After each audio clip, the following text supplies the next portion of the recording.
fuel price. All you do is give stupid and nonsensical advice to Africans. On soke, blast IMF and World Bank. Can you imagine?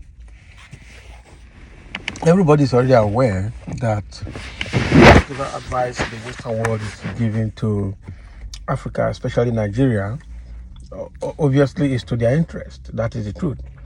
They keep telling our Nigerians how to handle exchange rate, how to handle fuel price, how to handle fuel subsidy, and how to handle the value of the naira.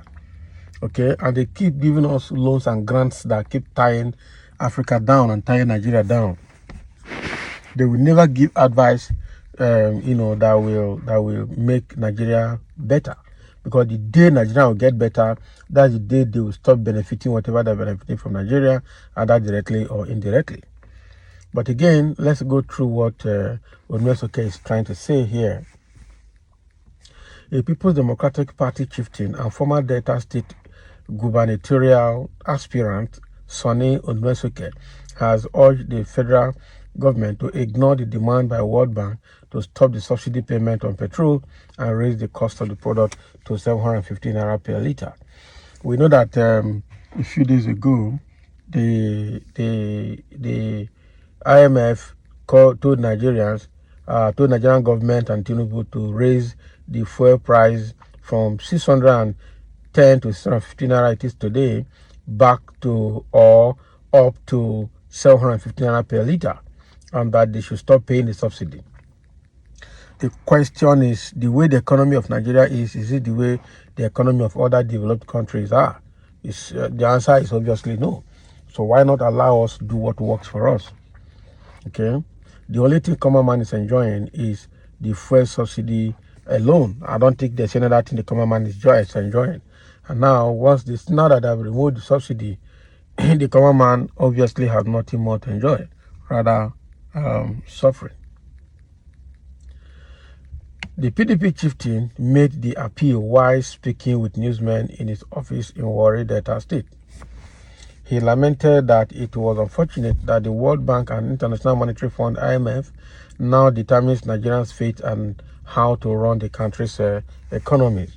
Onyesoke argued that the institutions has continued to destroy Nigerian economies with their theoretical ideology of a balanced and liberal market, which has never recorded any success, especially in Nigeria. The World Bank and the IMF have never meant well for any African countries.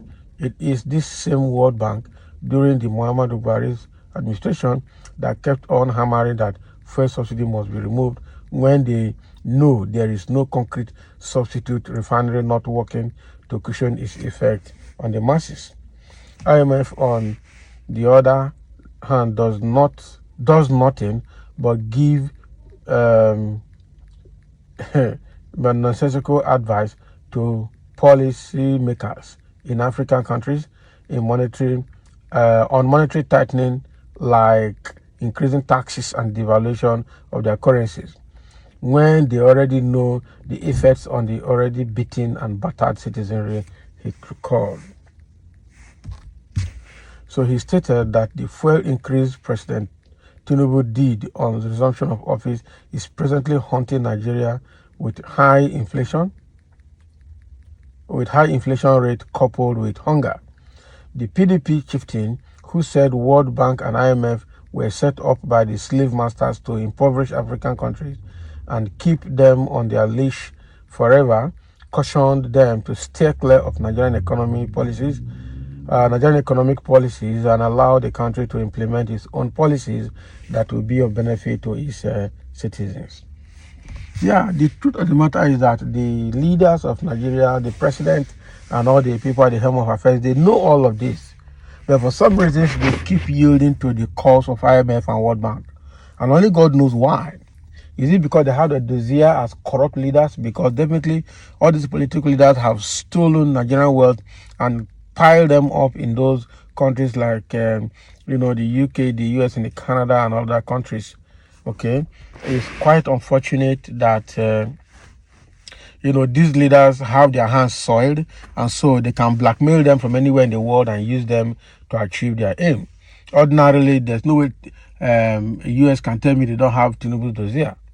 So, but this is not limited to Nigeria alone. It's all over African countries. They keep setting up policies that will keep Africa under their control and under their leash, which is not exactly what the African people want. So Nwesoke has come out now to air his view, and I'm sure his views are the views of so many Nigerians and Africans as well, because it's high time we ignore these people and do our own thing our own way. All we just need for Nigeria to be good is absolute honesty from the leaders, because right now the only reason Nigeria is what it is, or Africa is what it is because of presence of corrupt leaders and people who are not honest leading the affairs of the country. Okay. Already people are reacting to what Onesoke said. Let me see. One of them says, all right, I hope our leaders will hear this and ignore the wicked, and I will motivated advice of the institutions, that is the World Bank and the IMF. The World Bank and IMF are agents being used by the West to put Africa down. They promote policies with the pretentious intention of helping the economy to grow, but with the real aim to sustain poverty in Africa. Exactly. Yes, their advice is suitable only for developed nations. And a developing nation like Nigeria, no wonder their advice always backfire and lead to more suffering of the masses. Okay, and some other person is saying IMF and World Bank are creations of the West and to perpetually put Africa at the bottom. I have said it. We need a new economic system that is peculiar to Africans. The European economic system that is recommended for Africa is designed deliberately to make us poorer since SAP period. Exactly.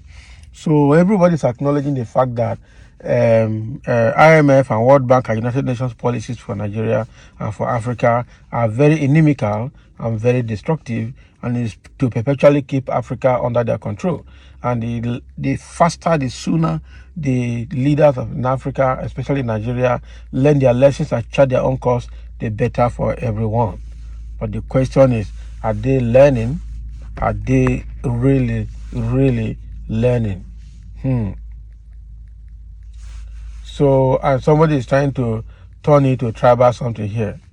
Someone is saying, unfortunately, Tinubu, the power monger, will never ever heed your advice except if it is bring loan to share among themselves.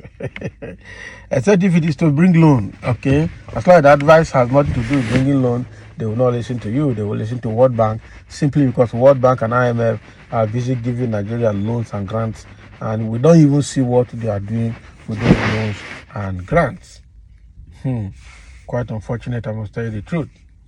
So the only Nigerian government that shunned IMF pill was Abacha government, with his intelligent economic advisor, Professor Samaluku. So, but African leaders should stop their senseless looting and lootocracy. Exactly.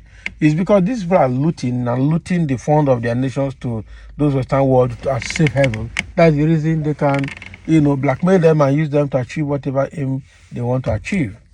Okay, that is the situation. It's not a good one, but I don't know. So thank you for listening, and let's have a comment.